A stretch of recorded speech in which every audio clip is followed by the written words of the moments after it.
Boker Tov, Shavua Tov. Today's daf is Daf Yud in Yevmot. We learned for a four Shlema today for Shlomo ben Rachel, Yosef Azriel ben Chaim Michal, and Elazar ben Ruma, and for Nomi Rivka Bas Dina Shoshana, who's undergoing surgery as we speak.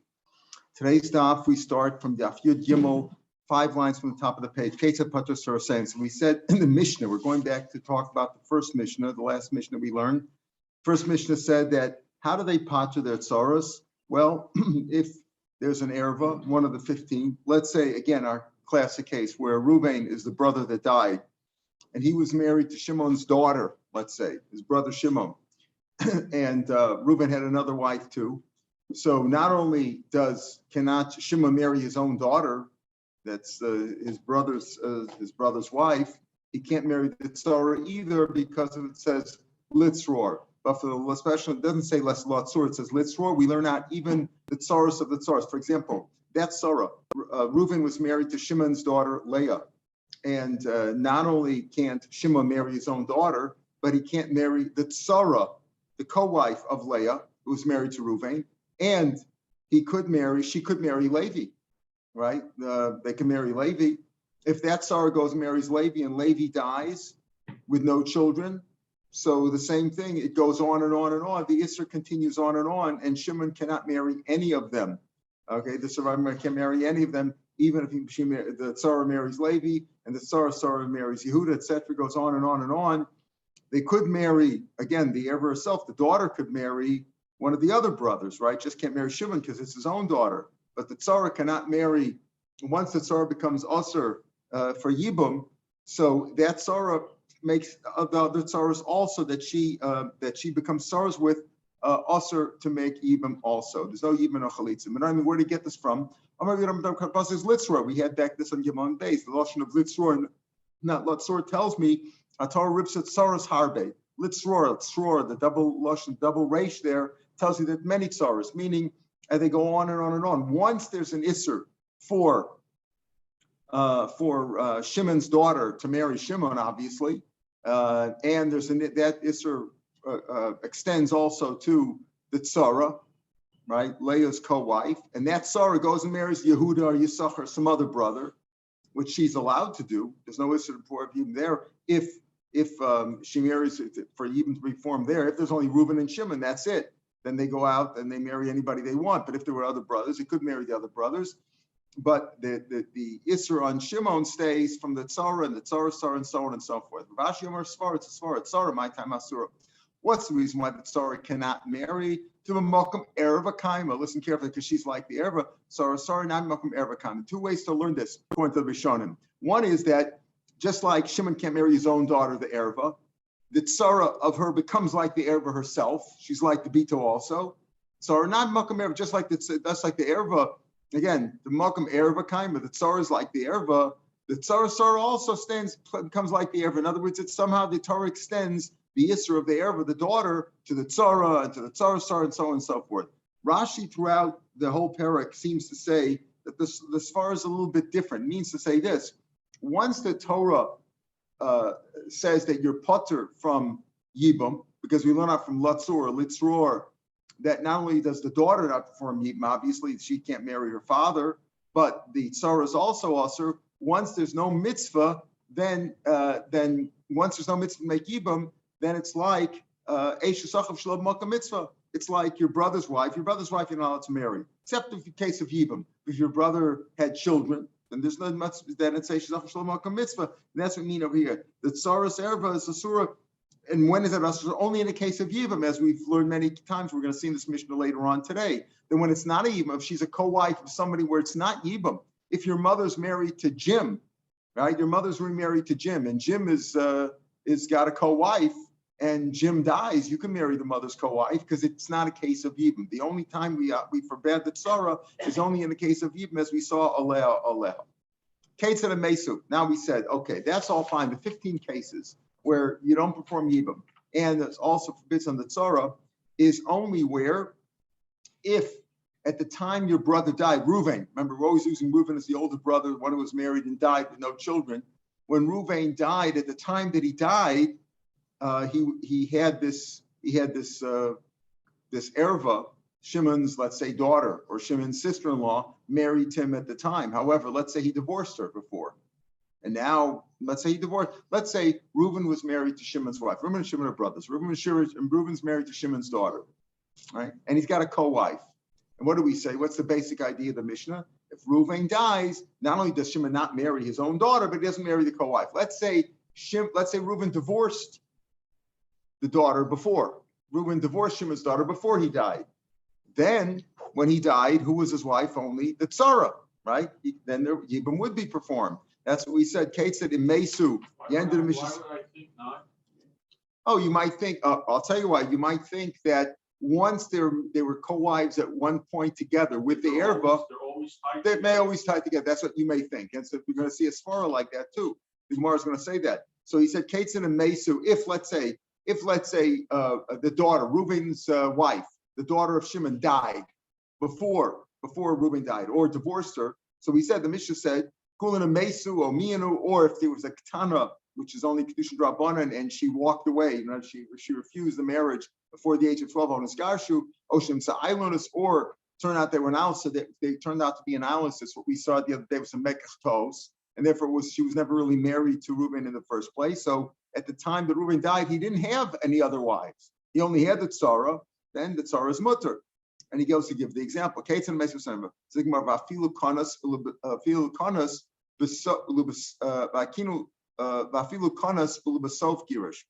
it mean to say? Even if Reuben was married to both the daughter of Shimon and the tzara at the same time, and he only divorced her subsequently, even if they shared a household together, they shared Reuben's house together at the same time. That's what it sounds like. If Reuben was married to both Shimon's daughter and another wife, and Reuben's daughter died, or he divorced her, or whatever, then you would perform Yibam on the tzara. Shimon would perform Yibam tzara. Mashma, even if they were co-wives at the same time. For a minute, we'll see a little bit differently like that. Where does it work? He says, Gimalach and Shna. There were three brothers, Reuben, Shimon, Levi. Two of them were married to Leah and Rachel, right? Reuben and Shimon were married to two sisters, Leah and Rachel. And one was married to an unrelated woman. Nachras means the Jewish woman, doesn't mean a shik, it means unrelated. Okay, we'll see. The Gemara's, this is a case in the third parak, but you really don't have to have three brothers over here. But the case is listed that way.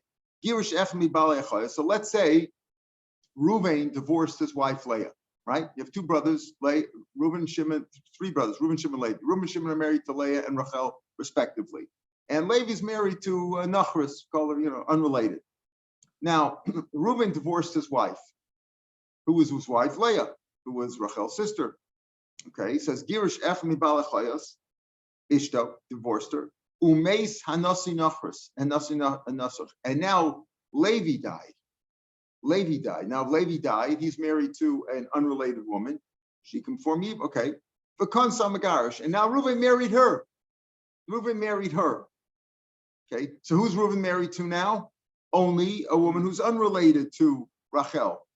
He was first married to Leah, Rachel's sister, but he divorced her. So at the time that he married the one who's unrelated to them, an unrelated woman, he wasn't married anymore to Leah. That's the case here. And now he died. Now Reuven died. Would Shimon perform mace? Zui Shama, this is a case where Shimon would perform Yibam on who? On the Nachras, because he's unrelated to his wife Rachel. Zui Shamru in mace on his gashut, so same with Taras. Oh, but it's mashma over here. Why does it work? Because Reuven had divorced Leah, his co-wife, they weren't, there was no co-wives here. There was no two women married to the same guy at the same time. Reuben divorced her first, then he married. Now, you don't really have to say this case. You might say, what do we need three brothers for in three cases? Why don't you just have two brothers were married to two women, right? And he divorced, there were two sisters, and he divorced his wife, and he married another woman then. You could have that. The Gemara is going to say later on why he gave it in this case to teach you like a mandam is going to be a machlokes later on. Yesh sika, ein sika. This is like on those ein sika. Okay, fine. So this is all. That's why you have the case here. But the idea is the same. It's mashma over here. It only works time of the girish. Why does it work? Why would Shimon perform yibam on the nachris? Because Reuven was never married to Shimon's sister, to Shimon's wife's sister, and to this nachris at the same time. He first divorced Leah, and then he was married to her. But let's say he married the other one first, meaning they were co-wives. That he was married to an unrelated woman and to Leah at the same time, who was Rachel's sister, married to Shimon, and he divorced Leah now.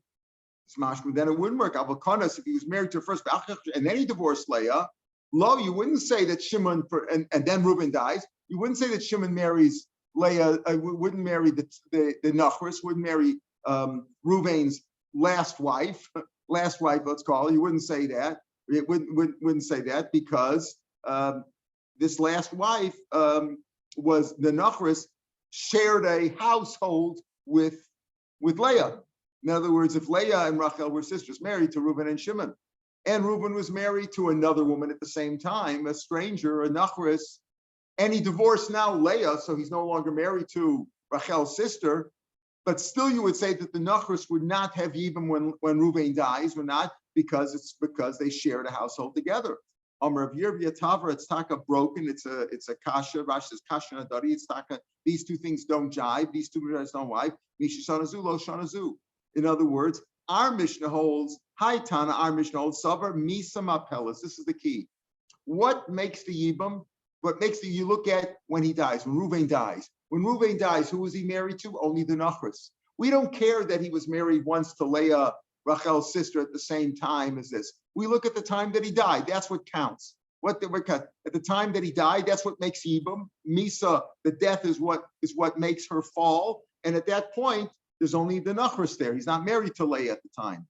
And therefore, it makes no difference if Reuven was married to the Nachris and to Leah at the same time. Of course, he divorced Leah before he died. Otherwise, we wouldn't have the case, right? That's what he's saying in Mesa. If she died, then he would marry the Tzara, in this case, the Nachris. So our Mishnah holds, Mishnah High Tana Savar Misa Mapelas. The Misa is the key. That's what counts. That's what counts. In other words, like Rashi says, the Masnis, the Hantana Masnis, and Savar the Misa Sabal Mapelas Nashalav Hilkach. Given the Bishas Misa Lav Tzara Sabasi Shari. Since at the time of death, he was not a Tzara. She was not a Tzara of an erva. Rashi gives the example of a daughter, but could also be, in the case over there, was a sister, a sister-in-law. Either way, Shimon cannot marry his sister-in-law. He can't marry his daughter, whatever it was. But the key is, at the time that Reuven died, Reuven was no longer married to a relative. In other words, to Shimon's relative, neither his sister-in-law nor his daughter, whichever case you give. So Mishnah Luzarazu. Haitana of Misan Pels. The Haitana, that Bryce that we just said before, that it only works if Reuven divorced his sister-in-law, his wife's sister, before he married the second one. The Haitana Savra Nisuan Rishonim Apilim. You look at this. This answers your point, Avram. That Nisuan Rishonim Apilim. It's the first marriage. If he was married to both of them at the same time, that's how you look at it. Obviously, it's not. There's no Yibam until he actually dies with no children. But Nisuan Rishonim Apilim, the first of it is Zu. Rashi says, "Masis dehacha dekanas obsav girish muteras." Oh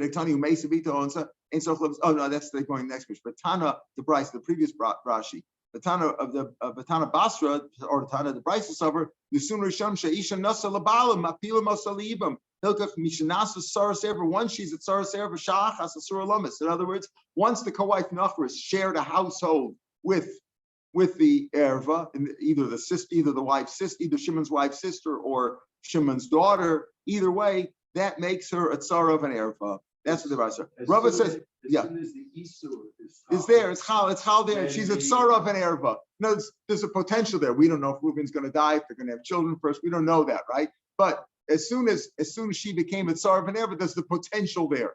When a man has a brother who has a wife and they have already children yet, there's a potential yibum there, right? If he dies with no children. So here, but the potential is what causes the erva. Rav Lolam Charatan, no, it's really our Tana. He says our case in our Mishnah, meaning if Reuven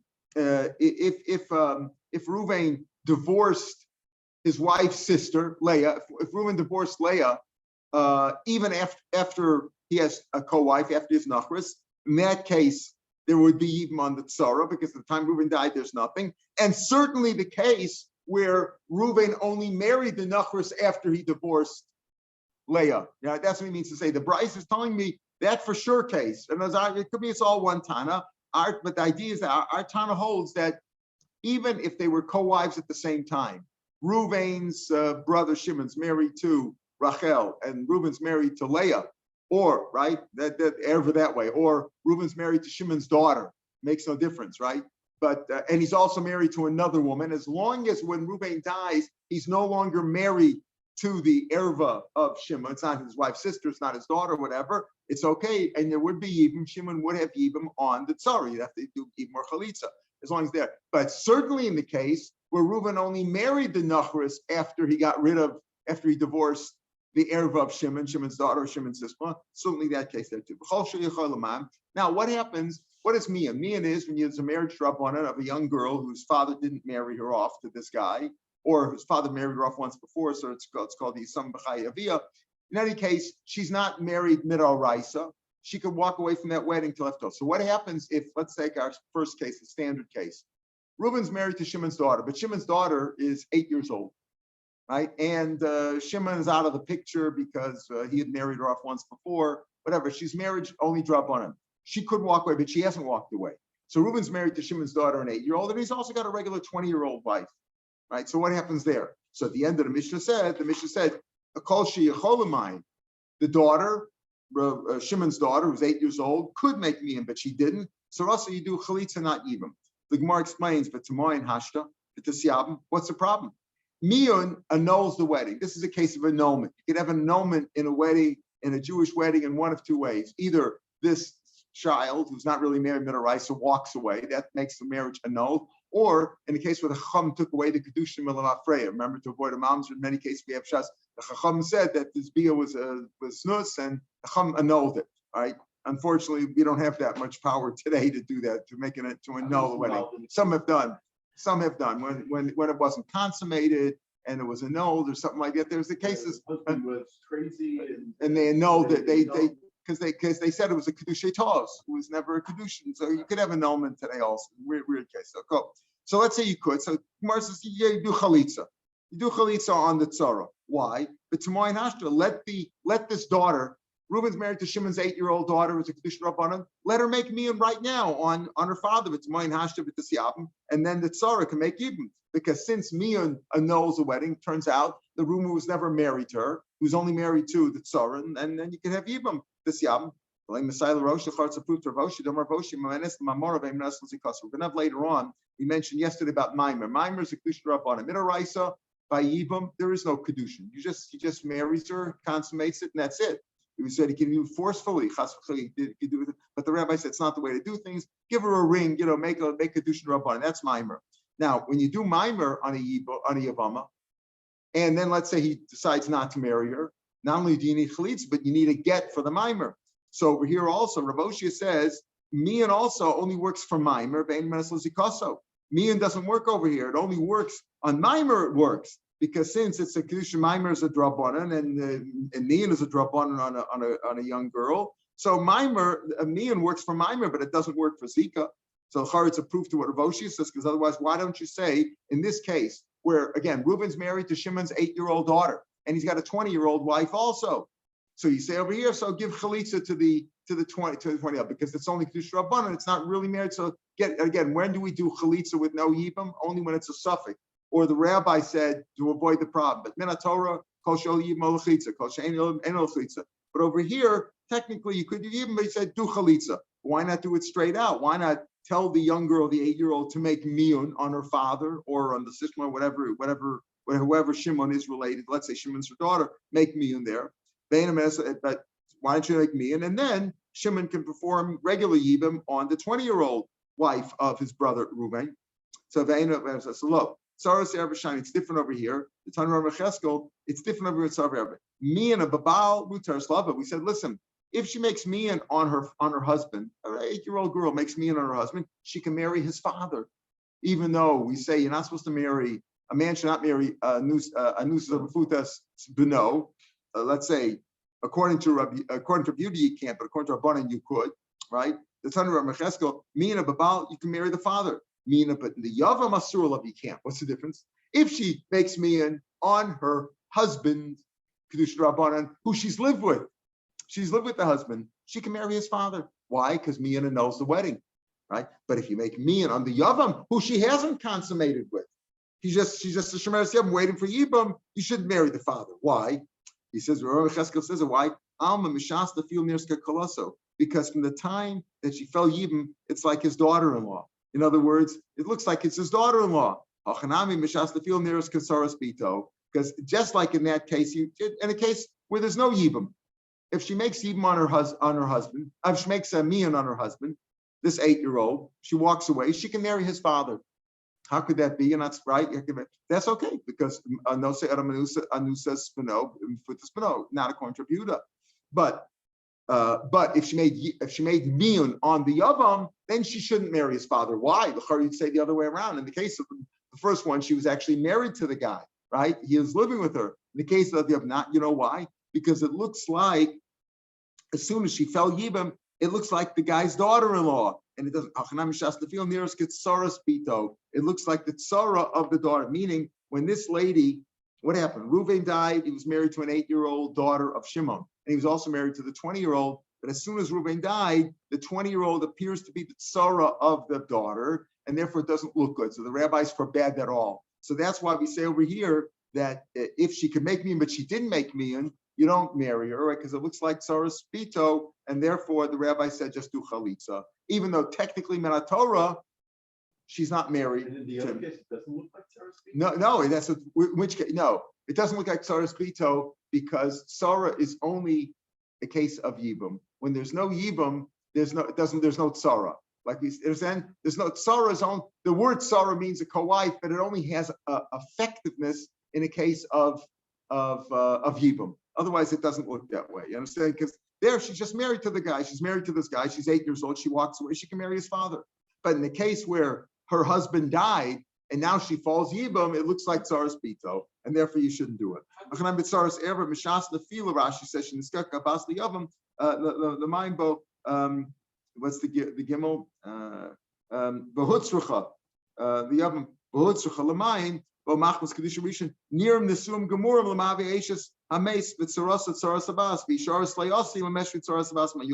to be matter tzaras abbas in general. As if you're matter this girl, this 8-year-old girl, to make mian on the yavam, and then the yavam could marry that 20-year-old. You'll come to be matter the tzaras abbas in a regular case where they're both 20-year-olds and they're both married to her. But they're both married to Reuven, but one is Shimon's daughter and one is a regular nachris, and you'll be matter to marry the nachris in that case. So this leads us into the next case. In other words, it's only tzaras pito in a case of yibum.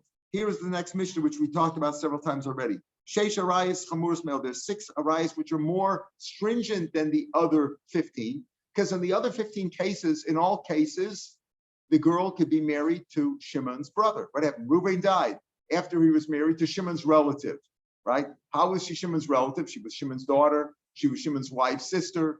Right, all the cases we had, she was Shimon's mother-in-law, right? You can marry your brother's mother-in-law. You don't want to do that, but you could marry your brother's mother-in-law, right? In all those 15 cases, Reuven could be married to Shimon's relative. Reuven can marry Shimon's daughter. He can marry Shimon's wife's sister. He can marry Shimon's mother-in-law, right? In all those cases, he could do it. However, these 6, Reuven can't be married to them. They can never, Reuven can never marry Shimon's relative in this case, for example, and therefore it's Sarah, same with Taros. And therefore the Sarah's mutter because Sarah only has effect. Of course, Sarah means co-wife. You could always have co-wives. The Parsim have co-wives today, but I'm talking about the co-wife, the Isser, that it comes to an Isser is only an Afkamina by Yibum. What are the 6 examples? Emo, your mother. What do you mean mother? Man can't marry his own mother. He's married to Shimon's mother. Now, we said before, how could he be married to Shimon's mother? Isn't Shimon's mother his father's wife? The answer, it's not his mother for sure, but how can he be married to Shimon's mother? In other words, how can we marry Shimon's mother? How can we marry Shimon's mother? The answer is, No. She's his mother. The mother means that she's the child. The answer is, how is Reuven married to Shimon's mother? Isn't that his father's wife? Isn't that his father's wife? Anusa. Wife, huh? Anusa. Anusa. What did you say? Anusa? Yes. So he said it's not. Oh, Anusa. I think you said Arusa. Okay, right. Anusa. In other words, we're going like what? We're like the Shita of Rabbi Yehuda, right? We said before, we talked about, can you marry Anusa Saviv or not? Can you marry Anusa Saviv or not? So we said the Mishnah, the Mishnah is speaking about, we said before, this proves that the Mishnah is Rabbi Yehuda because it's also for him to marry. In other words, if it would be mutter to marry Anusas Aviv, right? Anusas Aviv, Shimon's mother, it's not for sure not Reuben's mother, right? Is it Reuben's mother or not? So we'll see. So we're saying with us, Imo Be'eshus Aviv, if it's meaning the relative of Shimon would be Shimon's mother, but how could Reuben marry Shimon's mother? He can't marry Shimon's mother if it's his father's wife. You can never marry your father's wife forever and ever, right? So the answer is, we're speaking about where it's not his father's wife, but it's his father's Anusa, right? You say Shimon's mother, Shimon's okay, fine. So same with ours, Imo, his mother, so it would be Shimon's mother, Be'eshus Aviv, and Eishes Aviv, that for sure not. You can't marry, Reuben can never be married to Shimon's father's wife, because Reuben and Shimon are brothers from the father. And if he was his father's wife, not only can Shimon not marry her, but Reuben can't marry her, right? So in those cases, Imo, Achos Aviv, and his father's sister, Achos Omi, of his own sister, from Shimon, Reuben cannot marry Shimon's sister if it's Shimon's sister from his father's side, because it's also Reuben's sisters from his father's side. Or his father's or his uncle, his aunt, the wife of his father's brother, that would be his aunt, and his own brother from his father's side who had children. If there were children, normally is also. So in this case, it would be so in these six cases, it can never be that Reuven is married to them. Now we said, remember, we mentioned parenthetically that this mission must go like Rabbi Yehuda. Why? Because according to who says you can't marry a Nusasavib, because according to the Rabbanan, you could marry a Nusasavib. So if Shimon was born out of wedlock to his father, right, from this lady, Reuven could marry her. So this would not be a case of there wouldn't be even, there could be even over here, because this could be a case where Reuven is married. We're talking about 6 cases where Reuven cannot marry these women. And therefore, there's no case of Yibam. There's no case of Reuven dying and these women, quote, falling Yibam to him, because Reuven cannot marry. Reuven cannot marry his father's wife. Reuven cannot marry his father's sister. He cannot marry his own sister from his father's side. But it says where he can't marry the mother. Why not? According to the Rabbanan, you could marry a Nusasavib, like you said, a Nusasavib. You could marry her. So why is it listed as the case where you can't marry her? Why is it listed that Reuven cannot be married to Shimon's mother? How could you say Reuven can marry? Reuven could marry Shimon's mother if Shimon was born out of wedlock. Reuven's father and Shimon's father lived with this woman and had the child Shimon. And according to the Rabbanan, you could. So the answer is going like Rabbi Yehuda, who says you cannot marry a Nusasavib. Beishamai, okay, so that's the first part of the mission. Now the other part of the mission is like it. Beishamai doesn't hold the whole business of tzaras. Matir and tzaras la'achim. Listen carefully. They say that the whole thing is okay. Again, what's our standard case? Reuben's married to Shimon's daughter, his brother, Shimon's daughter, and Reuben has another wife, Nachris, Sarah, whatever you want to call her, and Reuben dies with no children. So obviously Shimon can't marry his own daughter, right? That's ein essay of Yibam Dochalos Shiesh Bokars. He can't marry his own daughter. Could he marry the Tzara? We said, no, you don't marry the Tzara, he's just Pater. Shimon says, no, you do. You marry the Tzara. There is Yibam there. Now we got a problem with that. Basil said it's also like we've learned until now. Now, according to Beis Shammai, that you do perform Yibam on the Tzara in that case. So Choltzu, if you gave a Chalitza, Beis Shammai post Makur, you can marry Chalitza. As we said, Chalitza is usher to a Kohen, just like a Grusha. Grusha is Manatorah, Chalitza is Merabanan. So Beis Shammai said, Chalitza, yeah, it's a proper Chalitza, and she couldn't marry Kohen. Well, Beisil Machshirin, they still say the Chalitza doesn't mean anything. When the Rabbanan say there's no, when they pater from Yibam, that means there's no Chalitza either. It's a Shach Shlav Makam Mitzvah. So if let's say Let's take a simple case. Reuben's married to some girl, and he has 5 children, and he dies with no children. And he's got a brother Shimon, never been married. And Shimon gives chalitza to Reuben's wife. Does it mean anything? According to the Chacham, according to Beis Hillel? No, it's meaningless because there's no Yibam over there. So the chalitza is meaningless. It doesn't prohibit her from going. That's what it means. Beis Hillel machshirin. She can marry a Kohen now because the chalitza is meaningless. Nisyabmu, and if you did Yibam in that case in the Tzara, Beis Shammai says you're kosher, that's proper. In fact, that's a mitzvah. Well, Beis Hillel says, no, it's a mamzer.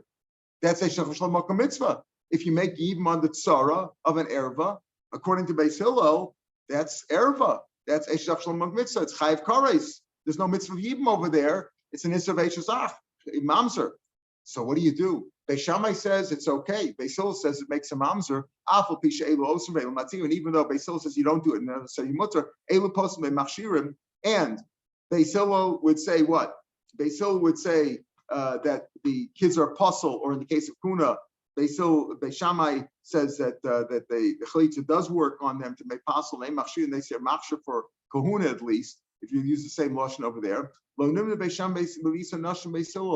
Beis Shammai still married women from Beis Hillel, meaning they considered, even though Beis Hillel said that if you do chalitza in that case that I just outlined, doesn't pass from Kohen, Beis Shammai still said, okay, we'll marry your people below Beis Hillel and Beis Shammai. Now Beis Hillel's got a problem with Beis Shammai because Beis Shammai says you're allowed to marry the tsar and make Yibam over there. According to Beis Hillel, that's mamzerim, but they still intermarried with one another, like some Hasidim do today, but not all Hasidim. Why? Let's see why. Because they kept records. It's not that they said we're matur. Okay, since Beis Shammai's matur, we'll marry a mamzer over here because Beis Shammai's matur. No, they kept records. And similarly, they argued about what's tar meitar, because they kept good records. And they said, okay, you shouldn't marry this one, but we can marry this one. Now we'll talk about different groups having different halachas. What's Beis Shammai's reasoning? We've been talking about for the last 2 weeks about that the tzara is no good. Let's roar. Beis Shammai says mutter. Says the chsiv lo si eish sameis hachutza liishar. He says, you know which eish sameis we're speaking about? The one on the outside, one who's not a pnimis. Mechla chutza mechla dikapnimis. There's a relative here. In other words, we're speaking about when it says lo si eish sameis hachutza liishar. The simple shot is that Yavama is not allowed to marry. She has to do yibam chalitza. She shouldn't just marry a guy without getting yibam chalitza first. Right, that's what I mean. He darshans lo siyah shemis a chutza. There's 2 women over here. There's a chutza. There's a one who's not really related. She's just a wife of Reuven. And then there's a pnimis. There's a pnimis. Reuven's also married to a relative of Shimon. His Shimon's daughter, Shimon's sister-in-law, Shimon's mother-in-law, whatever. Shimon's daughter-in-law, whatever it was. There's another one there. Bam Rahman, and Hashem said lo siyah. She shouldn't marry the chutza one should not be lishzar, meaning the tzara, the co-wife who's a chutza who's not related. She's just a co-wife, but she's not really related to Shimon like the other wife. She shouldn't marry on the outside, but rather she perform Yibam. That's how he learns the pasuk. Stossi goes into what he need the pasuk for. If he doesn't know the Blitzroar, what he need the pasuk for, but it's mashma that way. He says otherwise you could learn Blitzroar. Stossi says that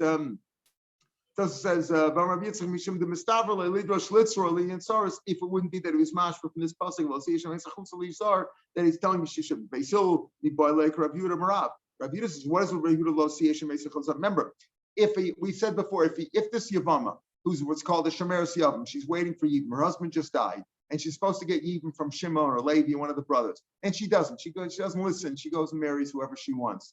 Is the kedushin chal or not? So simply said, it would be because she's over in a lav. Lo siyah shemeis hachutza. It's not a kares, right? Everybody agrees it's not a kares. But you know what? Beis Hillel says you need it for a beautiful. Rav Yehuda Rav is going to say later on at the end of the Masechta, Amar Rav Rav, Menayin shein kedushin tosam yivama. How do you know kedushin is not chal? Shenemer lo siyas and meisha chutz lisar. It learns from this pasuk that kedushin is not chal. Ein kedushin tosam yivama. Rashi says yivama shlo cholza. Menayin miskach shel shuk shein kedushin tosam. Afagav the chayv elav be'al matafs bekedushin. In this case, kedushin doesn't work. That's the ones from this pasuk. That's how Rav learns. We're going to see it's later machlok. Shmuel holds that it does work because it's only chayv elav. It's like we said today. If a Kohen marries a grusha, right? Or right, if a Kohen goes to Gusha, the kedushin's chal. He's over on an isser, but it's chal. Pardon? Because it's only allowed. That's right. That's what we're talking about. Okay, so it's only a lav. It wouldn't be a mamzer. But according to Rav, that kedushin is not chal, it could be that it would be a mamzer. We don't hold that way. We say like Shmuel, we're suffik, we're not sure. So we wouldn't say the kid's a mamzer, and we're not sure that if kedushin is chal or not, because kedushin normally is chal on a lot. But Rav holds in this case that kedushin is not chal. Ken kedushin tavs yibama shlo chatz manchim kashos ken kedushin tavs afagav the chayv lavim the alma tafsi bak kedushin. Over here kedushin is not chal, and l'chora it could be that it would be considered a mamzer according to Rav. The nine checkers for why? Losia shemeisachas a special law l'ishar. Losia bahavaya. She can't have any being with him. It takes out the word zar. But the idea is that kedushin doesn't work here at all. That's what Rav says, and that's what he does with that pasuk. Ubei Shammai says miksiv lachutz. It doesn't say she shouldn't be lachutz to the outside. Chutz it's like a noun. She's a chutza, and that means we're talking about that she is an outsider herself. We're talking about the tzara. There's no difference in grammar between chutza or lachutz, right? There's no difference. The keep the siv chutza, it's like if it says lachutz. The time we learn of Nechemia over kol tev shetzrich lamed tchilasa. If you word hu halach lemitzrayim is the same as halach mitzrayima, right? Any word that needs a lamed at the beginning, like going hitala kosav hey b'sav, you put a hey at the end, it's the same thing. The Tanur Rishma gives an example. Go a nasu elim is elima. Machanayim, Mitzrayim, Mitzrayima. Divlasoyim is Divlasoyima. Yerushalayim went to Yerushalayim. Midbar is the same as Limidbar. I don't know about the Dargish, but that's your guy. I don't know. I don't think so. If it doesn't, then it's an adjective. Yeah. Okay. So It could. Yeah. Hachutza, Oh, you're asking if the chutza is right. Yeah, I don't know. Yeah. So then that would maybe depend on this machlokas, how you learn it. Ubei Shammai, Rabbi Ravina. How does Rabbi Shammai know? If Rabbi Shammai uses the pasuk, see Eisha Mesa Chutza Li, sort of tell me we're talking about the tzara. Hachutza here means the outside woman. The tzara doesn't mean to say shouldn't marry chutz. But how do they know Rabbi Rav's halacha that tush is not tofes by a yibam l'shuk? Mili ishzar, not learn of ishzar that la'ish zar, that he's a zar to her, that kedushin is not chal. That's how we learn it. Beisil nami tepik l'mishar. Senach nami kulat ishzar. Now zosil ishzar means that he's a stranger. He's not married to her. Right? Chutza lomeli l'rabas ha'arusa. Tell me that yibam applies even by arusa. I thought you said before arusa about this case. Meaning yibam applies. Let's say when you said Reuben is married to a woman, but he didn't consummate the marriage. He only had this one. He gave her an engagement ring. He said, "All right, Mukadeshesli." He didn't marry her, and he dies with no children. Obviously, there's still yibam there. Yibam works from Nisuin or from arusa, because it says. Meaning she's an outsider. She's not married to him yet. She's still an outsider. She's just an arusa. The same thing applies there too. Okay, that's what. So they use chutza. Teach me arusa. How does Beis Shammai know that? Michutza hachutza. The extra hey teaches me even arusa. Right? But Beis says chutza hachutza l'mash doesn't teach us anything. He doesn't learn anything there. Rav Amar. Tamayu the Beis Shammai, the reason so we said, well, so what's Beis Shammai's reasoning? Why does Beis Shammai say that you do perform yibam on the tzara? Even according to Beis Hill, that would make a mamzer. You do perform it. Why? Because they learn it from hachutza, and not necessarily from hachutza, but or leish zar, as we're saying now. That hachutza refers to the tzara. That she shouldn't marry outside, but she should make yibum. And the other drashas he learns out, like Rav Rav's drasha, that the kedushin is not chal on a yavama l'shuk from Ishzar and Beis Hillel of that too. We don't mention over here. Tosas mentions Shmuel that doesn't agree with that. In other words, we hold the Maisa that if this yavama, Moshe, your question, if yavama marries somebody without yibam or chalitza, she doesn't, she's not religious and she doesn't care about all these rules, and she just marries somebody, that kedushin l'chara is chal according to Shmuel, and there wouldn't be a mamzer there. Rav Amar Tamina Beis Shammai, different reason. Ain't Yisrachal Isser. You know what? No Yisrachal Isser, different reason. Meaning, there's no Isser, as we're going to explain in a minute, that there's no Isser over here of Achosisha. There's no Erev over here because there's two Isurim over here. We're going to talk about this in the third parak. We mentioned it briefly. What do we mean by that? So the Gemara assumes it means this. Listen to this. If Shimon, let's say Reuben and Shimon are married to two sisters, right? Okay, but they're not married yet. Who gets married first? Shimon marries first. If Shimon marries his wife Rachel first, so what's Leah to him? Achosisha, right? That's right. So Gemara says, I'm sorry, the other way around. If Reuben married first, what would happen there? Reuben married Leah first. What? His wife's sister. So that's it. Yeah.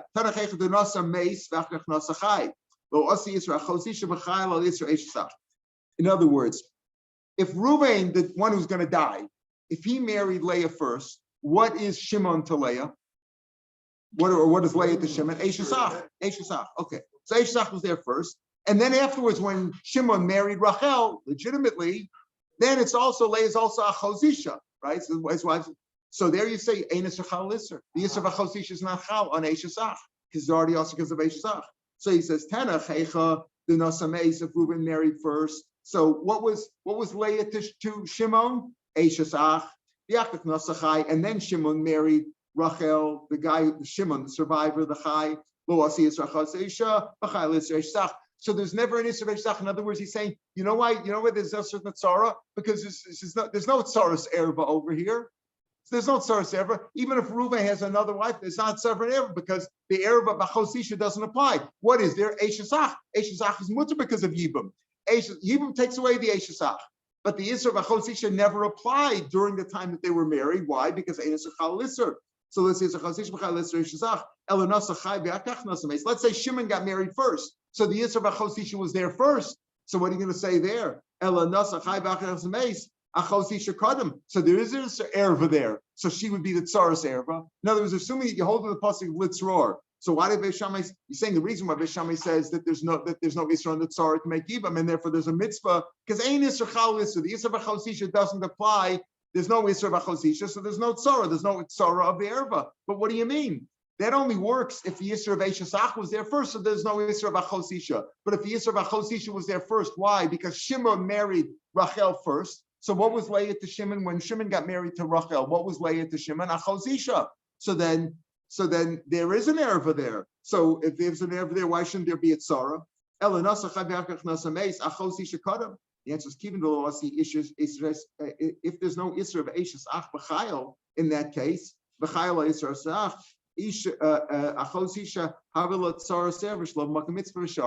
Very simple. What are you saying? There's no Isser. The Isser of Eishesach cannot apply if the Isser of Achosisha was there first because of Ein Isser Chal Isser. If there's no Isser of Eishesach, there's no mitzvah of Yibam either. If there's no mitzvah of Yibam, there's no tzara. As we said before, the Isser of tzara is only b'makom mitzvah. Again, keeping the losi Isser Eishesach b'chayil Isser Achosisha. If there's an Isser of Achosisha first, because Shimon got married first. So Leah to him was a chosisha. She was a ravaka at that point. And that Isra was there first. And then the Isra of Eishesach, when Reuven married Leah, does not apply. Ein Isra chal al Isra. Havelat tzaras erva. So what is it? So she is the tzara of erva, right? The co-wife of Reuven is the tzara of erva, but it's shalom makom mitzvah because there's no mitzvah of Eishesach. There's no yibum. If there's no Eishesach, there's no mitzvah of shari. Therefore, it's mutter. So Rashi explains at the beginning that Eishesach, there's no Isra, Ein Isra of Eishesach chal al bito shazeh. Or if let's say Reuven's married to Shimon's daughter, so there's no Isra of Eishesach there. First Islavia, doesn't follow Yibam. Meaning, Shimon was always usher to his daughter, right? That's his also his daughter.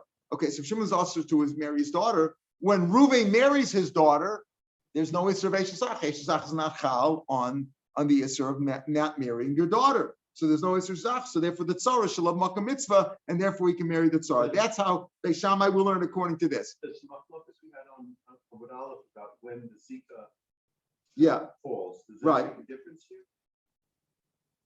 Whether it's at the death or it wouldn't make a difference here because no matter when it is, we're saying that there was never an Isra Eishesach. In other words, all the time that Reuben is married to Shimon's daughter, right? Reuben's married to Shimon's daughter, and he has another co-wife too. That's what we're dealing with. What's the story with the tzara? Beis Shammai says you can marry the tzara. Why?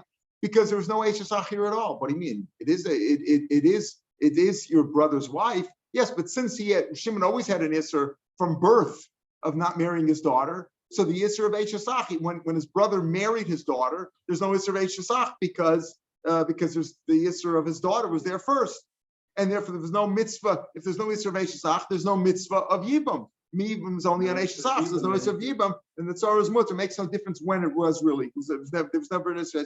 That's how he wants to. Now, this whole Isra of Ein Isra Chal Isra, we're going to talk about later on Daf Lamed Aleph. about Isser Chal Isser. How does that work? Why don't we say in all these cases, say Isser Chal Isser?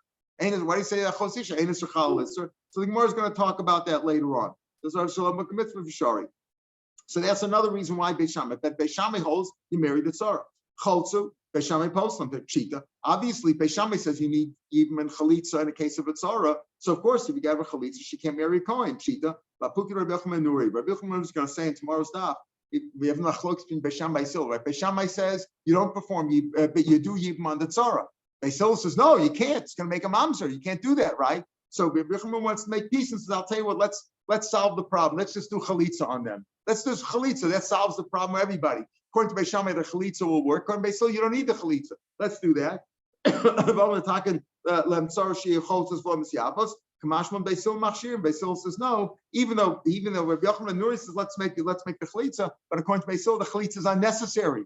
It's like if you walked over and gave chalitza to some lady in the street. Is that chalitza? No, it's meaningless, right? And therefore, that's what he's teaching me. This Yabmu, if they make you Beis Hillel says your apostle, that's also Hasu Lamli. Obviously, it's a mamzer. I did it on a chotzer, Tananam means Yabmu. We learn over there. We just had what holiday we just performed? Megillah, right? When is the Megillah read? We learned a few months ago. Megillah is read. Nikras be'echad asar, b'shnei asar, b'shlosh asar, b'abasar, b'chamish asar. So we know here in Yerushalayim we read it on the 15th on Friday, and outside of Yerushalayim and other places and all over the world, what do they read on? If it wasn't a walled city, on the 14th, right? But we also said you can read on the 11th, 12th, and 13th in the small villages, etc. Right? We had that. Lo pachas lo yoser, not before the 11th, not after the 15th. Amalei, Reish Lakish Rav Yochanan, Ikri Kan Lo Siskoder. How can we have different groups? Some do on the 11th, the 12th, the 13th, even the 14th, 15th. Paskas Lo Siskoder Lo Sasla Gudos. You shouldn't have different communities, different groups, and it's like Rashi says, it's like two different Torahs. Do you do it here? Do you do it there? People think all kinds of rules. People say, oh, that's how when is Yom Kippur? You have different Yom Kippurs. What are you doing here? So no, high los is going to be by lo gufe. The Skoda means for a different part. That means you shouldn't also cut yourself for a dead body. For if somebody died, they used to cut themselves. You shouldn't do that. Zim came lo sigo to do. It should say lo godo. My lo sigo to do. It's coming to teach me you shouldn't have different groups. It's also to have different groups. Some say this is halacha, some say that's halacha. You have to paskin halacha, and you can't have different groups perform different the mitzvahs differently. So maybe it's only for that drasha of you shouldn't have different groups and not for your cutting self. Lo sagodu. You shouldn't have different agudot. My lo siskodu shma minatati. So lo siskodu teaches me number one, you shouldn't cut yourself, shouldn't draw blood, make a chabura for a dead body, for a dead relative, and not a dead body. I mean somebody died in the family of Rahman.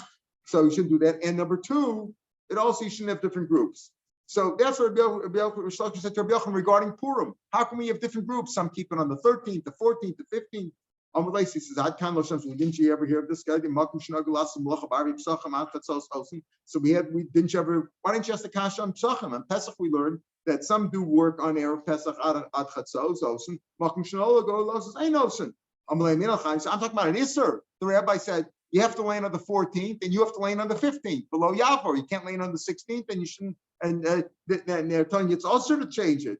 And you're Damar Shem Rabba, Rabbi Yochanan Lakaim Mea Purim of this Maneim, Zmanim Harbe Tiknu Lem Chacham. The Chacham said the 14th and the 15th and the 13th, these people have to do this and this and this. But you're telling me a minig? That's a minig, not to work. Some work on Erev. That's a minig. I'm talking about an Isser.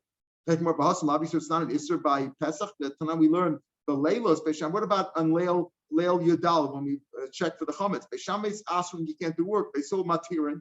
And so you see there's an Isser there also. Amalei, Hasamaro, Malachu, the less late. Racham say it's awesome. Beisil says it's it doesn't look like a different halacha because Beisil says you could do work, and if you follow Beishami, you don't do work. People think he doesn't have any work to do. It's not evident that way. But over here, some people reading on the 13th, some people on the 14th. What do you do with that halacha? Our halacha that we just said over here, talk about different groups, different communities. According to Beisil, Beisham is making mamzeirim. Right? The answer is, so he says, that's not a kasha. So you think they really did it? Beisham says you're supposed to you make yibum. They didn't really follow that. They didn't. You think Beisham really followed their own ruling? They wouldn't have gone against Beisil. They didn't do it. Rabbi Yochanan, no, asu. They did. Beisham followed their own ruling. So what are you asking me, kasha? Different groups? There are different groups, but sometimes you're allowed to. As we'll see, they did. We'll look at Rav Shmuel. Rav Amar lo asu. But Rav says they did lo asu Beisham Gevayim. Shmuel Amar asu. Also, what they did. So Gemara now says, Amos, when did that take place? When did they do that? We'll see this tomorrow, Mitch, and we'll finish this discussion tomorrow about when did they follow? Did they follow or not? And we're going to come out that there are different groups as long as they're not in the same bezin, as long as they're not fighting in the same bezin, but in different communities, we have different halachas, and that was later on. We'll pick that up tomorrow, Mitzvah. But there's some klolim over here you have to understand. You have to remember these klolim about this idea, especially where Rashi says that when there's no yibum, because the rabbi is positive, then it goes back to Eshesach Shalom Malka mitzvah, or like Eshesach Sheish Labanim, and then there's no mitzvah at all, and that's why it falls away. All right.